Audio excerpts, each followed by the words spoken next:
ကိုဘာသာကိုခွင့်လွှတ်နိုင်ကိုဘာသာကိုတတ်တာလည်းပဲခွင့်မလွှတ်နိုင်ဘူးဆိုတဲ့အဲ့ဒီစိတ်ကသူများကိုပူလောင်တာမဟုတ်ကိုယ့်ကိုအရင်ပူလောင်တာဆိုတော့လေအစဉ်ပြေခြင်းခွင့်လွှတ်နိုင်အောင်ကြိုးစားဘာမှခေါင်းထဲမှာထည့်မထားနဲ့အဲ့ဒီစကားလုံးတွေကိုခံစားလို့တတ္တဝါတွေမှာခွင့်မလွှတ်နိုင်ဘူးခွင့်မလွှတ်နိုင်ဘူးဆိုတာကအမျက်ဒေါသကိုကိုယ်ခေါင်းထဲမှာထည့်ထားလို့ခွင့်မလွှတ်နိုင်တာမကျေနပ်ချက်ကိုကိုယ်ခေါင်းထဲမှာသိမ်းထားလို့ခွင့်မလွှတ်နိုင်ပြောမယ်ဆိုရင်ဒီနေ့ခေတ်စကားနဲ့ပြောအစာမကြေတာအစာမကြေတဲ့အချက်ကလေးကိုဆွတ်ထားလို့ခွင့်မလွှတ်နိုင်တာ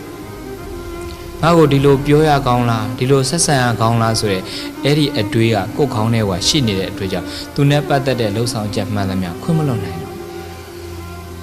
ခွင့်မလွှတ်နိုင်တော့ခွင့်မလွှတ်နိုင်ရင်ခွင့်မလွှတ်နိုင်တဲ့လူကအရင်ခံစားရတာပဲဆိုတော့ပရိသတ်ရေဘာပဲဖြစ်ဖြစ်ခွင့်လွှတ်ကြည့်လိုက်ပါခွင့်လွှတ်တာသူများကိုလွှတ်တာမဟုတ်ကိုယ့်ကိုယ်သူလွှတ်တာဖြစ်တဲ့အတွက်ကြောင့်ကိုခွင့်လွှတ်နိုင်ကိုအရင်သက်သာမယ်ကိုခံစားချက်သက်သာမယ်ကိုအရင်ငြိမ်းချမ်းမှာဖြစ်တဲ့အတွက်ကြောင့်ဘဝမှာအစဉ်ပြေခြင်းခွင့်လွှတ်နိုင်အောင်လဲကြိုးစားရဒီလဲတီးခံရမယ်တီးခံပြီးရင်ခွင့်လွှတ်နိုင်အောင်လဲကြိုးစားရမယ်ဒီနှစ်ခုရှိနေတဲ့အစဉ်ပြေပြီလားတော်တော်များများပြည့်နေပါပြီပို့ပြီးအစဉ်ပြေခြင်းတော့မေတ္တာထားနိုင်အောင်ကြိုးစားမေတ္တာဆိုတာအကျိုးလိုလာတာလူတွေကမေတ္တာပို့တယ်ဆိုရင်လေဟိုလုံးစုံများစွာတတ္တဝါချမ်းသာကိုယ်စီမြဲပါစေဒီခေါင်းကြရှိရင်အတန်ပြေကြီးနဲ့ပို့နေတာကိုမေတ္တာပို့တယ်လို့ထင်နေတာမှန်မေတ္တာရဲ့အဓိကအဓိပ္ပာယ်ကအကျိုးလိုလာတာအကျိုးဆောင်ပေးတာအကျိုးပြုပေးတာအကျိုးလိုလာတဲ့စိတ်ကလေးနဲ့ဆောင်ရွက်ပေးတာအဲ့ဒါမေတ္တာလို့ခေါ်မေတ္တာကလည်းပဲမေတ္တာ၃မျိုးရှိတယ်လက်တွေ့ကျင့်သုံးလို့ရတဲ့မေတ္တာကာယကံမေတ္တာဝစီကံမေတ္တာမနောကံမေတ္တာကိုယ်မူရလေးနဲ့သူ့အကျိုးကိုလိုလားတယ်အဲ့ဒါကာယကံမေတ္တာပဲဟိုးလမ်းသွားရင်လမ်းပြတ်ကူးတယ်အဖိုးတွေအဖွားတွေမနေမင်းနဲ့မနိုင်မင်းနဲ့လမ်းကူးနေတယ်ထုတ်လေးကူးတယ်ပြီးအဖွားသားတယ်ပြီးမယ်သမီးတယ်ပြီးမယ်အဖွားရဲ့အကျိုးကိုလိုလားတာအဖိုးရဲ့အကျိုးကိုလိုလားတာအဲ့ဒါကာယကံမေတ္တာပဲလူတွေလက်တွေ့ဘဝထဲမှာအဲ့ဒီကာယကံမေတ္တာတာကျင့်သုံးနိုင်စမ်းကျင့်သုံးကြည့်လိုက်စမ်းတယောက်နဲ့တယောက်အဲ့ဒီအကျိုးလိုလားတဲ့စိတ်ကလေးနဲ့ဒါဆက်ဆံကြည့်ဘဝကတော်တော်ကိုအဆင်ပြေမိသားစုထဲမှာလည်းထို့အတူပဲမေတ္တာကိုအခြေခံနိုင်အဲ့ဒီမိသားစုငြိမ်းချမ်းတယ်သားကလည်းပဲအမေအကျိုးကိုလိုလားတယ်အဲ့ဒါမေတ္တာကိုအခြေခံတာအမေကလည်းသားအကျိုးကိုလိုလိုက်အဲ့ဒါမေတ္တာကိုအခြေခံတာ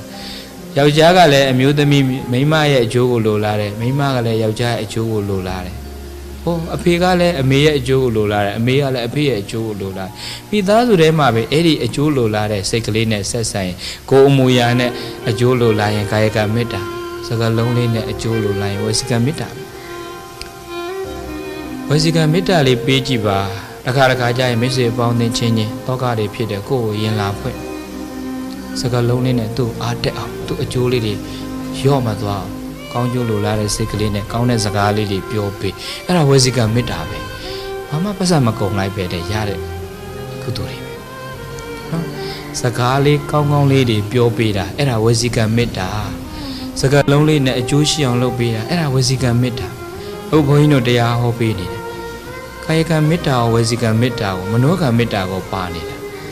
တရားနာတဲ့သူတွေကိုအကျိုးလေးတွေဖြစ်ထွန်းပါစေနာရတဲ့အခိုက်အတန့်တရင်ကအခိုက်အတန့်လေးပဲဖြစ်ဖြစ်ငြိမ်းချမ်းမှုလေးတွေရသွားပါစေအဲ့ဒါမေတ္တာကိုအခြေခံတာပဲနော်ဒါကြောင့်မလို့မေတ္တာဆိုခေါ်နိုင်ကြရှိရင်ကြအတန်ပြေကြီးနဲ့ပို့နေမှမေတ္တာမဟုတ်တချို့ကအတန်ပြေကြီးနဲ့တာပို့နေတာစိတ်ကမရောက်တော့မေတ္တာအစွမ်းမထက်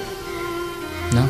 ပါဇက်ကလုံးစုံများစွာတတ္တဝချမ်းသာကိုယ်စိမြဲပါစေ၄နိုင်ခွဲလောက်ထားအော်တယ်လက်ကဖြန်းဆိုချင်းပိတ်ရိုက်တယ်အဲ့ဒီမေတ္တာအစွမ်းမထက်မနောကံကလည်းဘယ်ရောက်နေမှမပါဇက်ကတာအော်နေတာကာယကံကတော့လက်တတ္တဝါသွားရိုက်လိုက်တာချင်းလေးသွားရိုက်တယ်အဲ့ဒီမေတ္တာအကျိုးသက်ရောက်မရှိဘူးအဲ့တော့မေတ္တာဆိုတာကကာယကံမေတ္တာဝစီကံမေတ္တာအဓိကအဲ့မနောကံမေတ္တာစိတ်ကလေးကအာယုံပြုတ်နိုင်မှာမေတ္တာကအကျိုးပို့ပြီးတော့ကြည်တာစိတ်ကလေးကပါပြီးတော့ကိုယ်မူရလေးနဲ့အကျိုးလိုလားတယ်စိတ်ကလေးကပါပြီးတော့စကားလုံးလေးနဲ့အကျိုးလိုလားတယ်စိတ်ကလေးကပါပြီးတော့လေစိတ်တက်ကလေးကအဲ့ကိုပြုကျင်တဲ့ကိုအကျိုးပြုကျင်တဲ့လူကိုဒါလည်း